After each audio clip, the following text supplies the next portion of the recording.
Questi sono i miei capelli che praticamente ho, non so se si vede, qua 2 punti.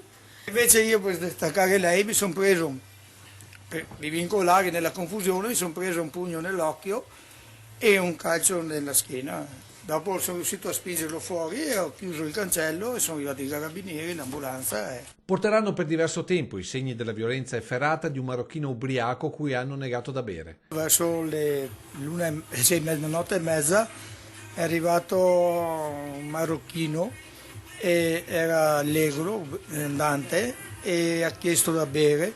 Io mi sono rifiutato di dargli da bere e lui ha detto me lo prendo, ho delle bottiglie esposte e si è stappato una bottiglia. Lui ha cominciato a insultarmi e allora a quel punto ho chiamato i carabinieri.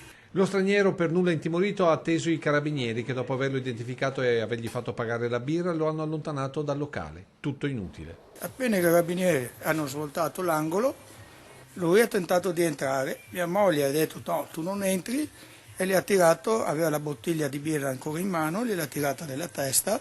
Io sono riuscita a togliergliela, mi è arrivato un altro pugno in piena fronte, l'ho spinto e non so neanche come ho fatto, sono riuscita a spingerlo quasi fino a metà piazzale. Poi lo straniero afferra la donna per la testa e gli strappa i capelli, mentre con un pugno tramortisce il marito che con altri avventori presenti cercava di bloccarlo. Pochi minuti e il marocchino tenta la fuga in bicicletta, subito bloccato dai carabinieri tornati precipitosamente sul posto. È libero perché l'hanno visto ancora in giro, è fuori, però non so.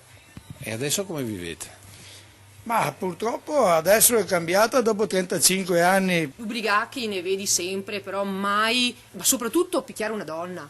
Questo mi ha sconvolto. Adesso hai un po' più paura la sera perché il locale chiude alle 2 di notte, sai che da mezzanotte in poi non sai più chi arriva. Ma secondo voi la convivenza è possibile? Certamente, assolutamente no. Il problema si pone su quelli che sono appena arrivati e che non hanno la più pallida idea di come viviamo noi e pensano di poter fare, anzi pensano e sanno di poter fare quello che vogliono, perché purtroppo qua in Italia noi come italiani non siamo tutelati.